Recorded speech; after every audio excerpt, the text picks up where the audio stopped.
Hey everybody, Strangers123 here today with a replay cast. You might be thinking, what the fuck is that matchmaking? And you would absolutely, well, be wrong because it's not matchmaking. This is, in fact, some of the old methods of clan versus clan, or at least competitive content that the community has been saying. This is 12 versus 12.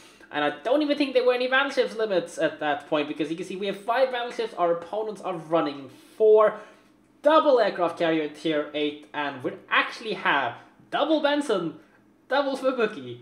And the enemy team has a single Benson and a single Fubuki with more cruisers, but we've got battleships and only 1 Otolol. Like, the firepower on our team is pretty good. Anyways, I've been looking for some of these old replays. Mostly, oops, let me not do that. Jesus. Okay, F the shit, we're dealing with the autopilot marker, who cares? But yeah. Been looking through some old replays, and in some cases I've explicitly been looking for competitive replays, because this is the time with the ending, or the closure, of the first pilot season of clan battles at tier 10, 77. No aircraft carriers, 1 battleship limit. With the closing of that, I kind of wanted to go look through some of this stuff and rate as a pleb. God damn it, Chrysanthus, don't you dare. This was also, for those that don't know, this was back in the day with Chrysanthus still being in Omni, and I think this is before he joined Wargaming. Or at least he's about to join Wargaming around about this point. Maybe he is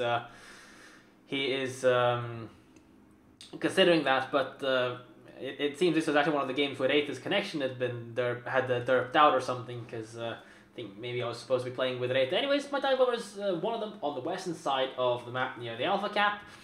And Yuri's, well, we've got all of our strike heading towards the eastern side of the map. I launched a single scouting dive bomber, then my fighters, then I'm going to get my torpedo bombers up. Since it seems like the enemy is kind of leaving AEB on the western side, I'm just going to send this dive bomber around the back and see if I can't catch one of the enemy aircraft carriers off guard. We spotted a Fubuki. If our team wants to open fire on that, perhaps I can do something. This is, of course, back with a tier 8 Fubuki, and one of the enemy aircraft carriers does not have AS. But it seems my border patrol paid off, because I see a large portion of the enemy's aircraft, well, strike aircraft on the western side of the map, as we spot 5 fighters. So one of those opponent aircraft carriers is definitely flying a fighter setup. In fact, there is a good chance that both of them are, but I've spotted their stuff on the western side of the map right now. Not really sure if I should be, moving my fighters over here to continue an engagement, because this is not really the world's best position to be taking an engagement in, and I go for a head-on strafe on the stuff, which does finish off Yuri's squadron. And at this point, if I want to salvage anything out of this attack, I need to send my torpedo bombers in there immediately to basically try to absorb some of the anti-aircraft focus of the enemy's team. Looks like I do actually manage to pick up 1 hit on the Fubuki, which is quite nice. Going to try to commit the second drop in there as well. Not really sure it's going to be that good of a thing, as Yuri seems to have slowed the ship down, and we need to start heading to the other side of the map, because this is not our side of the map. This is the side of the map that the opponent team is heading towards. Don't think I'm going to pick up this Fubuki. I should easily be able to evade this torpedo. And there you go. The squadron missed, so I only pick up 1 hit, so that was definitely not worth a wasted attack like that.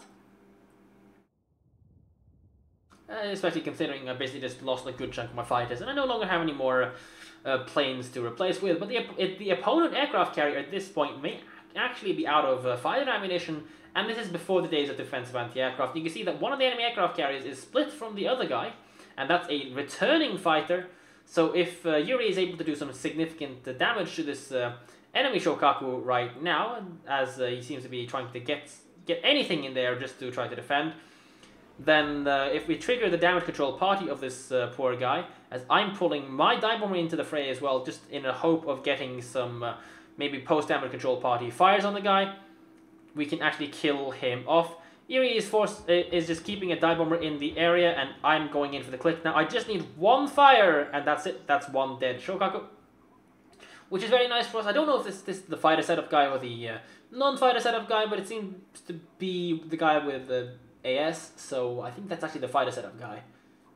But one of their carriers is gone, which is quite nice, and now I'm just trying to extract my planes and get them out of the way, so I can pull as many of them as I can back home. Yeah, we are actually quite... Well, with the carrier kill, we're now in the front on points because of the value of aircraft carriers in terms of points. We've got 3 destroyers defending the other flank at this moment, with the main force of our fleet engaging what seems to be the enemy's main force on the western side of the map as well. Yuri seems to be getting shot at even, but it shouldn't be a major issue because we are sufficiently far away. And an enemy Fubuki now spotted as well, so hopefully the team can finish that off. I should be sending this dive bomber here, over here to just keep this Fubuki permanently spotted. Because, well, I mean, that would be, you know, makes sense. But, hey, I really wasn't that good of a carrier player back in the day. You see one fighter is chasing me, that's from the dead enemy carrier. It's the final order, but we do actually knock out the Fubuki, I believe. Yep. Nope, it's a Benson we killed, so this Fubuki is still alive. Sending my planes in there just to spot. In the meantime, the amount of torpedoes being spammed towards here should make life incredibly difficult for the enemy's cruiser and the battleship group over here, as we see the enemy aircraft carrier still just sitting there. I'm going to take it for granted that my team is actually able to engage and destroy this enemy Fubuki, as I now commit the torpedo bomber drop on the enemy's Otalol. My fighters are going for the tag on the enemy's float plane fighter, killing that off now, as I do actually pick up 2 torpedo bombers and a flooding on the enemy's Otalol. Trying to line up my other squadron here to get a hit on that as well. If I can get a flooding on this Otalol that lasts, that can be quite nice.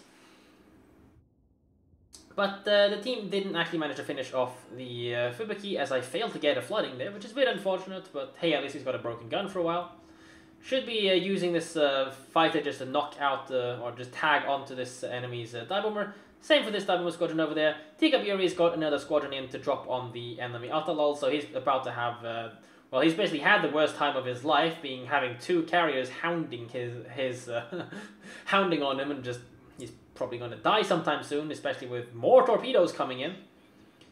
Not the world's best drop on Yuri's end, but I mean, this guy looks like he might be sailing in towards a bunch of Fubuki torpedoes. I mean, look at this soup that's being dispensed here. Anyways, the enemy fighters is finally starting to catch up. We're spotted by planes, but it's not a big deal. Good luck, have fun with that. You're not really gonna get too far trying to shoot at us with any of this stuff. Like, that's well out of range. Maybe he can. I'm not even sure. I think that's just me pinging to tell Yuri where I want to move the ships after this, as our anti-aircraft starts focusing on the enemy's fighters. We should be moving closer and closer to the battle, just so we can reduce our turnaround times. It is in fact the enemy's 222 Shokaku that is still alive at this point, so we know we can easily outmatch the enemy's fighter power. Otherwise, gonna try to get some planes up there. Should be launching my torpedo bombers, but I'm not sure what I'm doing, but it doesn't seem like I'm paying attention. There you go, finally pay attention, so lose a few seconds. But I think I'm gonna go and hit that enemy turret, and that seems to be the case with the markers, while we're sending fighters in to defend against the enemy's well, incursion of torpedo bombers on the eastern side of the map, just to finish them off. He doesn't have AS, so I feel reasonably comfortable in my fighters easily being able to 1v1 the enemy's fighters down. Yuri goes for the strafe and annihilates the remaining enemy's torpedo bombers, so the friendly team over there should be quite safe for that. Turbot is on fire and he's burning, so I'm just going to focus on killing off the enemy fighters. It seems like the Shokaku is actually coming in, and they're reasonably low HP as well, so perhaps we can actually finish that off. The battleships seem to have... gotten quite a good salvo in there, and the friendly destroyers off the front are now pressuring that as well. Gonna keep my planes here just to keep them permanently spotted. My fighters still have a little bit of ammo, so they can still lock themselves in an engagement against any enemy fighter and just temporarily prevent it from doing anything. Only get 1 hit and 1 fire, it's not the biggest deal in the world. But my torpedo bombers should just try to kill off some of the, or at least hit some of the stuff that's in towards the middle of the map. Seems that the Tirpitz is rather interested in doing a bit of an away turn, but I don't think that's the target I'm actually going for. I think I'm actually going for the Otalol, who is using a defensive anti-aircraft consumable, at least one of them is. But nope, it seems like it's not actually this guy, so with the cross-drop from that, we do actually get some pretty decent damage in on that Otalol, so he's probably about to go down to that torpedo. It looks like it's going to fall just on his bow, so... no sectioning to save that. As a Turbot takes one of mine as well, and well, this game is pretty much over. We've got the opponent's team completely encircled. And, well, with almost 1,000 points left, and just the North Carolina being the only remaining, the Turbots being the only enemy team that's actually reasonably focusable because of the low HP, and you can see more torpedo soup coming in, like, the old silly meta, never really was a good one.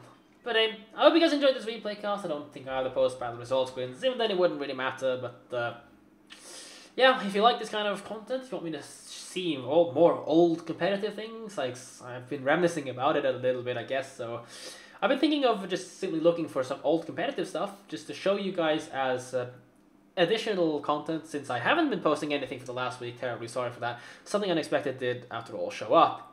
Anyways, I hope you guys enjoyed this replay cast. If you did, give me a like, subscribe to my channel, and hopefully I'll catch you guys in the next one. Take care.